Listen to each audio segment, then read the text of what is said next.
जो नाइंसाफी को देखकर बर्दाश्त नहीं कर सकता है वो गूंगा नहीं रह सकता, वो अपनी माँ की तकलीफ को देखकर खामोश नहीं बैठ सकता, वो अपने बुजुर्गों के आंसुओं को देखकर खामोश नहीं बैठ सकता। क्यों इन लोगों को खींचा इन्होंने? क्योंकि आपने अपने वोट से सीमांचल में मुसलमानों की एक सियासी लीडरशिप को पैदा किया। तो मोदी को तकलीफ, अमित शाह को तकलीफ, नीतीश कुमार को तकलीफ, लालू को तकलीफ, कांग्रेस को तकलीफ। ये कौन है वो लोग जिसको हम 60 साल से इनके जज्बात को दबा कर रखे थे, डरा कर रखे थे, इनको खिलौने देकर बहला कर रखे थे। आखिर ये क्या हुआ कि इन्होंने अपने वोटों से अपने दिल में छुपी हुई जज्बात को वोट के जरिए अपने नेताओं को कामयाब कर दिया। इसीलिए मजलिस के 4 एमएलए को खरीदा गया। और हम सब की उम्मीद जनाब बैरिस्टर असदुद्दीन अवैसी साहब, हमारे कौमी सदर, हमारे इस देश की आन बान शान जनाब बैरिस्टर असदुद्दीन अवैसी साहब को बुला रहा हूं। मोहब्बतों से सुनिए उनको, सदर साहब को। मेरे अजीज दोस्तों और बुजुर्गों, आप जानते हैं कि मजलिस हमेशा से ये कोशिश करती आई है कि भारत की जमहूरियत में हर समाज को ये इजाजत दी गई कि वो अपने लीडर को पैदा करें, अपने नेता को बनाएं। अगर आप देखेंगे पिछले 50-60 साल में हमारे वतन अजीज के हर समाज ने अपना अपना एक नेता बनाया है, चाहे वो अपर कास्ट का ब्राह्मण समाज हो, ठाकुर समाज हो, भूमियार समाज हो, अग्रवाल समाज हो, या फिर ईबीसी सेक्शन के हमारे बैकवर्ड क्लास के भाई और बहन हो, दलित समाज में हो जिसमें मांझी भी आ जाते, पासवान भी आ जाते, या यादव बरादरी के लोग हो। इन सब ने अपना अपना एक नेता बनाया है और वो उससे फायदा उठाते हैं और उससे उनको इंसाफ भी मिलता है। मगर एक समाज पूरे भारत में ऐसा है जिसने कभी भी ये कोशिश नहीं की कि सियासी तौर पर उनकी क़यादत बने, उनका नेता बने। हम इस बात को भूल गए कि जमहूरियत में जब तक आपकी आवाज नहीं होगी, आपकी तकलीफ दूर नहीं होगी। जैसा कि हम बोलते हैं कि जब तक बच्चा रोता नहीं, माँ उसको दूध नहीं पिलाती। तो हम सिर्फ नारे लगाकर खुश हो गए, हम सिर्फ मुशायरे में बैठकर एक शायर के जज्बाती शेर को सुनकर बड़ा खुश हो गए। कोई आकर हमसे कहा, अरे आप तो वो लोग हैं, हम खुश हो गए। मगर हमको मिला क्या मेरे भाई? बिहार की मिसाल ले लीजिए, पिछले 50-60 साल में हमको मिला क्या? ये सीमांचल की सरजमीन है। यहाँ पर अगर बारिश हो गई तो कई कई दिन तक कई गांवों को हम नहीं जा सकते। पानी जमीनों को काट कर लेकर जाता है, फसलें बर्बाद हो जाती हैं। आपके जोकीहाट में क्या ये बात सच नहीं है कि आज भी यहाँ पर रोड का इंतजाम बराबर नहीं है? बताइए, ये इंसानों की बस्ती है। 2025 में हम रह रहे हैं। नरेंद्र मोदी कहते हैं विकसित भारत, राजद के नेता कहते हैं कि मैं इसको ऐसा बना दूंगा। कभी कोई आकर देखा कि इस गांव में इस रोड पर बसने वाले इंसान हैं जिनके पास रोड भी नहीं है, जिनके पास स्कूल भी नहीं है। अगर स्कूल है तो क्लासरूम नहीं है, और अगर स्कूल है तो सिर्फ बच्चे खाने के लिए जमा हो जाते हैं। जूनियर कॉलेज नहीं है हमारी बेटियों की पढ़ाई के लिए। इस सरजमीन का नौजवान, 50% नौजवान इस सरजमीन को छोड़कर गुर्बत की वजह से अपने घर को पालने के लिए हिंदुस्तान के कोने कोने में चले जाता है। और अब अगर मैं गलत ना कहूं कि जितने हमारी तकरीर की रिकॉर्डिंग कर रहे हैं, इसमें से कितने लोग हमारी तकरीर को रिकॉर्ड करके अपने भाइयों को भिजाएंगे जो हिंदुस्तान के कोने कोने में? हाथ उठाइए। ये हाल कर दी हमारा कि हम अपनी आवाज को सुनाने के लिए आप रिकॉर्डिंग करके हिंदुस्तान के कोने में कोई जो कि हाट का हमारा भाई, बेटा, बहन बैठी है उसको भिजा रहे हैं। मेरे भाई याद रखिए, जब तक आप अपने हाथों से अपने मुकद्दर के फैसले नहीं करेंगे, कुछ तब्दील होने वाला नहीं है। मैं यहां पर जज्बाती तकरीर करके चले जाऊंगा, तुम नारे लगाओगे, मगर याद रखो तब्दीली उसी वक्त पैदा होगी मेरी माँ और बहनों, मेरे बुजुर्गों, मेरे नौजवान साथियों, जब तुम एक मुट्ठी की तरह मुत्तहिद होकर मतदान के दिन, हक रायदही के दिन अपना एक एक वोट आप जिस तरह पहले आपने इस्तेमाल किया था, मजलिस के हक में एक बार इस्तेमाल करके देखिए। क्या आप थक नहीं गए? 15 साल आपने राजद को मौका दिया, 20 साल नीतीश कुमार की सरकार रही, उससे पहले 20 साल कांग्रेस की सरकार रही, बीच में बीजेपी भी नीतीश कुमार के साथ आ गई। क्या मिला मेरे भाई बिहार के गरीबों को? क्या मिला बिहार के किसानों को? क्या मिला बिहार के महिलाओं को? अगर कुछ मिलता तो फिर आज कोई आकर कह रहा है कि तुम फॉर्म भर दो, हम अगर मुख्यमंत्री बनेंगे तो तुमको हम 2500 रुपये डाल देंगे। अरे याद रखो, कहावत ये है कि मुझे मच्छी मत दो, मुझे मच्छी पकड़ना सिखा दो, मुझे हुनर दो। और ये 2500 देने की बात महाराष्ट्र में भी हमने कहा था, वहां पर महाराष्ट्र में बीजेपी ने कहा था चुनाव से पहले, आज से 6 महीने पहले, कि हम वहां पर लाड़की बहना स्कीम के नाम से कहा था कि हम आ जाएंगे, 2000 रुपये देंगे। आप फोन मिलाकर महाराष्ट्र मुंबई में पूछो, वहां की खवातीन ये पुकार कर कह रही हैं कि हमारा वोट हासिल किया और हमारे अकाउंट में पैसे नहीं आ रहे। फिर आज आकर कह रहे हैं इतने देंगे उतने देंगे। अरे मेरे भाई, अगर तुम पैसे देना चाहते तो रोड क्यों नहीं बनाए? जोकीहाट से यहां पर आपने मजलिस का टिकट जो शख्स लेकर आया था उसको आपने वोट दिया, क्या वो काम करवाया जोकीहाट में? बताइए हमको, डरिए मत, क्या वो काम कुछ करवाया आपका? और मजलिस को छोड़कर क्यों गए? कहा कि नहीं, बल्कि अपने साथ 4 तीनों को 4 को लेकर गए। उसकी क़यादत जोकीहाट के विधायक कर रहे थे, कहे कि मजलिस में रहेंगे तो काम नहीं होगा। मैं उनसे कह रहा हूं कि कोई आरटीआई का एप्लीकेशन डाले और डालकर पूछे कि अख्तरुल ईमान ने अपने असेंबली के हलके में कितने करोड़ के काम कराए। अख्तरुल ईमान ने 5 साल में 800 करोड़ के काम मंजूर करवाए, जो अब काम चल रहे हैं, बास काम मुकम्मल भी हो गए। उसमें कितने का ब्रिज है? 200 300 करोड़ का खाली ब्रिज का काम चल रहा है। और काम कैसा चल रहा है? अख्तर भाई हमको बोले कि आप आ जाइए, आपको नदी में चलना है हमारे साथ। हम चले नदी में अख्तर भाई के साथ। फिर बोले एक और नदी में चलना, हम चले नदी में, हमारे घुटने बराबर पानी था। अख्तर भाई वापिस असेंबली गए, तेजस्वी मिनिस्टर था, बोला अख्तर भाई आपके ब्रिज का काम हम मंजूर करवा दिए। अरे तुम तो तेजस्वी के तलवे चाट रहे थे, तुमने जोकीहाट की रोड नहीं बना सके, तुम किस सूरत से आकर रोड पूछोगे? मुझे बताओ। तुम तो खींच कर लेकर गए, तुम तो सबके लीडर बन के गए, तुम तो डाकुओं के बड़े लीडर बनकर गए थे। क्या मिला तुमको? और इन लोगों को तकलीफ क्या है? क्यों इन लोगों को खींचा इन्होंने? क्योंकि आपने अपने वोट से सीमांचल में मुसलमानों की एक सियासी लीडरशिप को पैदा किया। तो मोदी को तकलीफ, अमित शाह को तकलीफ, नीतीश कुमार को तकलीफ, लालू को तकलीफ, कांग्रेस को तकलीफ। ये कौन है वो लोग जिसको हम 60 साल से इनके जज्बात को दबा कर रखे थे, डरा कर रखे थे, इनको खिलौने देकर बहला कर रखे थे?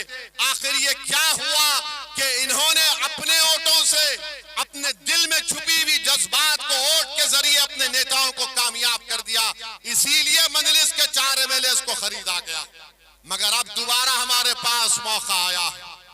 मेरी आप तमाम से अपील है कि जब मतदान का दिन होगा जोकीहाट में और सीमांचल में, आपको उसी शिद्दत और उसी ताकत और उसी मोहब्बत के साथ निकलकर, बल्कि जोकीहाट की आवाम से मैं दर्दमंदाना अपील कर रहा हूं, जिसने आपके जज्बात को धोखा दिया, जिसने आपके जज्बात का मजाक उड़ाया, जिसने आपकी आंख से आंसू जो खत्म हो रहे थे उन आंसुओं को फिर से जारी कर दिया, जो हमारे नौजवानों को नजर आ रहा था कि मेरा मुस्तकबिल अच्छा होगा, जिसने नौजवानों के मुस्तकबिल को अंधेरा कर दिया, मैं उन तमाम से अपील कर रहा हूं, एक मर्तबा निकलिए और लाखों की तादाद में निकलिए।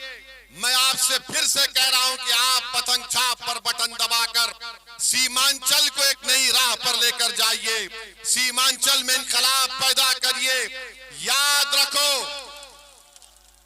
रखो मेरी माँ और बहनों, याद रखो जो कि हाट की गयूर अवाम, तुम्हारा वोट तुम्हारे मुकद्दर के फैसलों को तब्दील करेगा, तुम्हारा वोट जुल्म का खात्मा करेगा, तुम्हारा वोट गद्दारों को घर में बिठा देगा, तुम्हारा वोट इस बात का सबूत देगा कि तुम जिंदा कौम हो। जब जिंदा कौम हो तो क्या तुम वोट दोगे पतंग छाप के नाम पर? क्या हम जिंदा कौम है या नहीं है बताओ? अगर जिंदा है तो फिर पतंग छाप को वोट देंगे। बस आप वादा कर रहे हैं हमारे जाने के बाद, हमारे जाने के बाद हजरत इबलीस के लोग बहुत आएंगे, आकर तुमसे कहेंगे ये जज्बाती बात करता है, ये भड़काऊ भाषण देता है। अरे मेरे भाई, जिसका कलेजा जलता है, जिसके सीने में तकलीफ होती है, जो नाइंसाफी को देखकर बर्दाश्त नहीं कर सकता है, वो गूंगा नहीं रह सकता, वो अपनी माँ की तकलीफ को देखकर खामोश नहीं बैठ सकता, वो अपने बुजुर्गों के आंसुओं को देखकर खामोश नहीं बैठ सकता। जज्बात दिखाना है और एक साथ वोट डालना है पतंग छाप पर। तुम मेरी तरह नहीं बात कर सकते, तुम गूंगे हो क्योंकि तुमको गरीबों की तकलीफ नहीं मालूम, तुम अंधे हो क्योंकि तुमको नाइंसाफी दिखाई नहीं देती, अरे तुम बहरे हो क्योंकि तुम अपने जज्बात को, अपने ज़मीर को गुलाखाओं के सामने बेच चुके हो। मेरे अजीज दोस्तों और बुजुर्गों, मेरी इज्जतदार माँ और बहनों, ये मजलिस ये पैगाम आपको देती है, यहाँ पर एक इनकलाब बर्पा करिए, जो कि हाट से आप अपने नुमाइंदे को कामयाब करिए। इनसे पूछिए, ये तेजस्वी के पास तो चले गए, क्या दिया तुमको तेजस्वी ने? तुमने तो तेजस्वी को बहुत तोहफे दिए, क्या क्या दिए मुझे मालूम नहीं, कुत्ते के पेशाब का बोतल भी दिए। मैं नहीं बोल सकता वो बात, बहुत कुछ दिए, मगर उसको दिए, तुमको क्या दिए बताओ? क्या दिया तुमने जो कि हाट की आवाम को? मालूम हुआ कि कोई कोचा दामन का गाड़ी दिया, बेटी का सालगिरह था तो बोला अरे आपकी बेटी हमारी बेटिया, ये ली 80 लाख की गाड़ी। किसी ने कहा अरे आप आए लो, ये लो। अरे जालिमो, वक्त के फिरौन से इतनी मोहब्बत करते हो, वक्त के यजीद से इतनी मोहब्बत करते हो, मगर जो लोग गरीब हैं, जो लोग बेजुबान हैं, जिसने तुम पर भरोसा किया, तुम उनके लिए मर मिटने को तैयार नहीं हो। इन्होंने मंजलिस को धोखा दिया, ओवैसी को नहीं धोखा दिया, इन्होंने आपको धोखा दिया। और ये वैसे लोग हैं कि अगर कल मोदी के सामने भी नीलामी करना है अपनी, तो कहेंगे कि सर आप बोली लगाइए, हम नाचने को तैयार हैं। मेरे अजीज दोस्तों और बुजुर्गों, हम तेजस्वी को ये पैगाम दे रहे हैं, अख्तरुल ईमान ने जो खत लिखा वो कमजोरी की निशानी नहीं थी। तुमने इतना दगाबाजी हमसे की, मगर हम बिहार में भाजपा को रोकना चाहते, मोदी को रोकना चाहते, इसलिए हमने आला ज़र्फी का मुजाहरा किया। हमने कहा 6 सीट दे दो, हमने पेशकश की, मगर याद रखो हमने हाथ बढ़ाया है। इस हाथ बढ़ाने को तुम अगर कमजोरी समझोगे तेजस्वी, तो हमारी तारीख गवाह है कि जब कभी हमने हाथ बढ़ाया दोस्ती के लिए और दुश्मन ने समझा ये कमजोरी है, ये हाथ बड़े ताकतवर और दराज है, ये तुम्हारे गिरबान के तार से खेलने के लिए भी तैयार रहेंगे। तो मेरे अजीज दोस्तों और बुजुर्गों, हम बीजेपी को भी कहना चाह रहे, मोदी अमित शाह को, कि तुम सीमांचल की जनता को बदनाम और बेइज्जत नहीं कर सकते। क्या जुर्रत मोदी की कि सीमांचल में आकर कहते कि यहाँ पर बांग्लादेशी हैं। अरे मोदी जी, सीमांचल में कोई बांग्लादेशी नहीं है। हाँ, दिल्ली में तुम्हारी एक बहन बांग्लादेश की बैठी है, उसको निकाल कर फेंको बांग्लादेश में, उसको निकालो, लाओ उसको यहाँ पर सीमांचल में, हम उसको ले जाकर बांग्लादेश में छोड़कर आते हैं। बात हम बता रहे हैं, इसको बर्दाश्त नहीं किया जाएगा कि मोदी अमित शाह आएंगे सीमांचल में, घुसपैठी। अरे इलेक्शन कमीशन 65 लाख नाम निकाल दिया, एक घुसपैठी निकला। चूहा खोद कर तुमने, पहाड़ खोद कर तुमने चूहा को नहीं निकाला और बोल रहे घुसपैठी। बहरहाल नरेंद्र मोदी, आपने, नीतीश कुमार ने, चिराग पासवान ने, कुशवाहा साहब ने मिलकर एक काला कानून बनाया जो हमारे मस्जिदों को छीनना चाहते हैं, हमारे दरगाह और खानखा को छीनना चाहते हैं, हमारे कब्रिस्तान को छीनना चाहते हैं, हमारे ईदगाह की जमीन को छीनना चाहते हैं।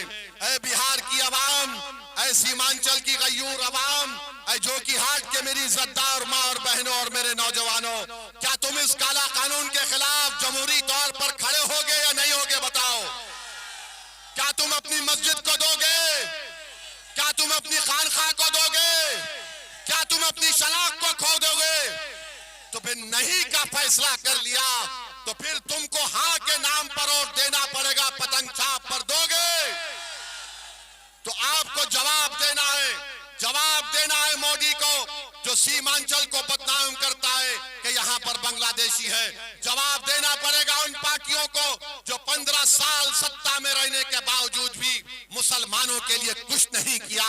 जवाब देना पड़ेगा आपको 20 साल की नीतीश कुमार की सरकार को, जिन्होंने हमारे नौजवानों के मुकद्दर को बर्बाद कर दिया।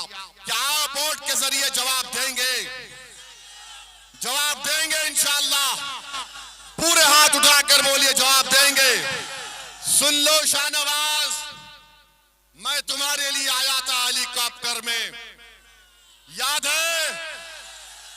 तुम्हारी मोहब्बत इतनी थी कि तुमने हेलीकॉप्टर को उड़ने नहीं दिया था, याद है? आप हेलीकॉप्टर का पायलट का ओवैसी साहब, आप चले जाइए, जो कि हाट की आवाम या तो आपको उठा लेगी या मेरे हेलीकॉप्टर को उठा लेगी। इतना डर गया था। तुम भूल गए शाहनवाज कि तुम रोकर मुझे फोन किए थे। तुम्हारी जबान से क्या अल्फाज निकले थे कि कोई मेरा हाथ पकड़ने को तैयार नहीं। असद भाई, मैं आज लाचार हूं। अरे उस वक्त पर हमने तुम्हारा हाथ थामा था। तुमको यहाँ की अवाम ने अल्लाह के फजल करम से कामयाब किया। मगर खैर कोई बात नहीं, जिसका जितना ज़र्फ है वो उतने ही ज़र्फ के मज़ाहरे करेगा। हमारा ज़र्फ क्या था? लोकसभा का चुनाव था, कुलैया बरादरी के लोगों ने आकर कहा कि तस्लीम साहब के नाम पर आप वोट डालने के लिए बोलो। हम एक मिनट नहीं सोचे, हमने कहा कि सिर्फ तस्लीम साहब के नाम पर हम कहेंगे, इसके नाम पर नहीं कहेंगे जो गद्दार है। हमने कहा, याद होगा पार्लियामेंट के, डालो तस्लीम साहब के नाम पर। अरे तुमने अपनी बाप की उस अजीम तारीख को भुला दिया। मेरे भाई, हमारे माँ बाप मर जाते हैं, हर कोई मरेगा, मगर अगर आप उनके नेक नक्शे कदम पर चलते हैं तो दुनिया बोलेगी कि इसका बाप जिंदा है, इसकी माँ जिंदा है, इसका चाचा जिंदा है, इसका ताया जिंदा है, क्योंकि ये उस राह पर चल रहा है। मगर तुमने जो राह चुनी है वो राह तुमको भी बर्बाद करेगी इंशाअल्लाह ताला। तो खैर मेरे अजीज दोस्तों, बुजुर्गों, नौजवान साथियों, आप तमाम का बेहद शुक्रिया, क्योंकि मगरिब का वक्त हो रहा है। मेरे साथ नारा लगाइए, सीमांचल की जनता जिंदाबाद, सीमांचल की जनता जिंदाबाद, सीमांचल जिंदाबाद, मजलिस इत्तेहादुल मुस्लिमीन जिंदाबाद, हमारा इत्तेहाद जिंदाबाद, हमारा इत्तेहाद जिंदाबाद, हमारा इत्तेहाद जिंदाबाद। अब एक और नारा लगाना पड़ेगा, वफादार जिंदाबाद, गद्दार गद्दार गद्दार, सीमांचल की आवाम। सलाम अलैकुम।